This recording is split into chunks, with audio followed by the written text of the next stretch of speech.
শেখ হাসিনার লোক কিভাবে আজকে ইসলামী ব্যাংকের চেয়ারম্যান নিয়োগ দেওয়া হয়। মাননীয় বিএনপি দল পুরো দলকেই বলতে চায়, আপনারা বৃহৎ দল, আপনার লোকের অভাব নেই, আপনার দলে যোগ্যতার অভাব নেই, আপনার দলের ভিতরে যোগ্য সৎ ভালো মানুষকে দেন।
এখানে কোনো প্রোগ্রাম করতে গেলে অনুমতি লাগে।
পথ খোলা, আমরা গ্রাহকরা অভিনন্দন জানাবো। এমডি স্যারের বোর্ড অফিসিয়ালি যে আবেদনপত্রটি অ্যাকসেপ্টেড হয় সেটা হয় নাই, কিন্তু চেয়ারম্যান সাহেব উপরের নির্দেশে বা উপরের প্রেশার ক্রিয়েটে, উপরের পুশআপে উনি পদত্যাগ করতে বাধ্য হন। এবং একটা সময় আমরা মিডিয়ার মাধ্যমে দেখতে পাই ফাইনালি সেই ফ্যাসিস্টের দোসর 5ই আগস্টের আগে এস আলমের যে অর্থ লুটপাটকারী, যিনি বাংলাদেশের ওই সময়ের ডেপুটি গভর্নর ছিলেন, যে 5ই আগস্টের ম্যানেজমেন্ট আসার পরে সেই ম্যানেজমেন্ট মনে করেছে এই দোসরদের রাখা সম্ভব নয়। এই দোসর দেশে থাকলেও পালিয়ে না গেলেও তিনি তখন অফিস করতেন না। পরবর্তীতে ডক্টর ইউনূসের সরকার এসে নতুন কর্তৃপক্ষকে বসানোর পরে সেখানে তার নাম ছিল না, সেখান থেকে তিনি উইথড্রল, সেখান থেকে তিনি বঞ্চিত, সেখান থেকে তিনি বিতাড়িত।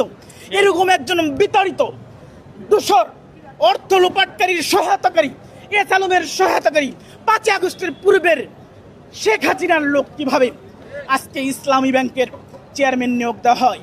এ থেকে বোঝার বাকি নেই, মাননীয় প্রধানমন্ত্রী আপনি তো কথা বলতে পারেন না, আপনি শান্ত, আপনি ওয়াইফকে নিয়ে আস্তে আস্তে গাড়ি চালান, বুঝান আমি ভালো মানুষ। আপনি আস্তে আস্তে ভদ্র ভদ্র কথা বলেন, আমরাও বুঝি ভালো মানুষ। ভালো ব্যবহার দিয়ে কী হবে যদি আমার কাজে ভালো না থাকে?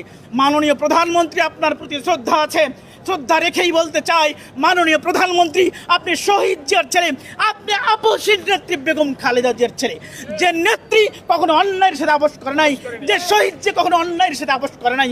আপনার আচরণ মুখে সেটা দেখা গেলেও বাস্তবে না জানি কোনো অজানা কারণে স্বরাষ্ট্রমন্ত্রীর কোনো একটা প্ররোচনায় নাকি ইন্ডিয়ান আধিপত্যের কাছে আপনি হেরে যাচ্ছেন, আমরা জানি না। তাই আজকে নতুন করে সেই ফ্যাসিস্ট সরকারের অন্যায় অবিচার করা ডেপুটি গভর্নর এখন আমার বাংলাদেশের বর্তমানে বেসরকারি খাতে সর্বোচ্চ ডিপোজিটধারী, সর্বোচ্চ গ্রাহকধারী, সর্বোচ্চ সেবা প্রদানকারী, সর্বোচ্চ আহরণকারী, রেমিটেন্স আরোহণকারী ব্যাংক ইসলামী ব্যাংক বাংলাদেশ পিএলসি, সেই ব্যাংকের একজন চেয়ারম্যান কখনো এরকম দোষর হইতে পারে না। পরিশেষে আমাদের বলতে চাওয়া, যদি আপনার মনেই হয় যে ইসলামী ব্যাংকে আপনার কোনো পক্ষকে সরাতে হবে, যদি মনেই হয় আপনার ইসলামী ব্যাংকে আপনার লোক দিতে হবে, মাননীয় বিএনপি দল পুরো দলকেই বলতে চায় আপনারা বৃহৎ দল, আপনার লোকের অভাব নেই, আপনার দলে যোগ্যতার অভাব নেই, আপনার দলে দলীয় যোগ্য লোকের অভাব নেই। প্লিজ আসুন, আমরা আপনারা সবাই অতীতে নির্যাতিত, 5ই আগস্টের আগে সবাই মজলুমের শিকার ছিলাম।